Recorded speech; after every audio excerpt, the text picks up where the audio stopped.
আচ্ছা বড় ভাই, চুলে সাবান লাগালে বলে চুলের গ্লেজ নষ্ট হয়ে যায়। কথাটা কে কইছে? রেশমি কইছে? সেদিন রেশমাই কইছিল আমার চুলে চুলগুলো উঠে যাচ্ছে আর চুলের গ্লেজ নষ্ট হয়ে যাচ্ছে। কিন্তু আর সাবান মিশলে পরে উঠে নিলে মারু, বয়স হলে চুল এমনি উঠে যায় এবং চুলের গ্লেজ নষ্ট হয়ে যায়। বড় ভাই, আমাদের বয়সের কাহিনী যে পার হয়ে যাচ্ছে, আপনার তো এটা বুঝতেছে না রে।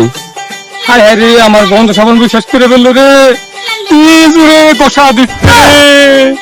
আমার দাদু যান কত বছর বয়সে মরছে রে? মানছে তো কয় 100 বছরের উপরে হইব। ও তাহলে আব্বা জানের বয়স কত হয়ে যাবে? সাবানটার প্রতি তোদের কোনো দরদ নাই?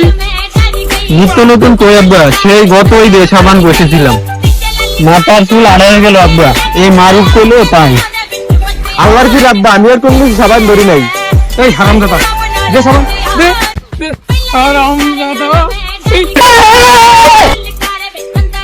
সাবান খান কেমন চিটা করে ফেলেছে, এই দুই শাল আমার সর্বশান্ত করে ফেলবে রে।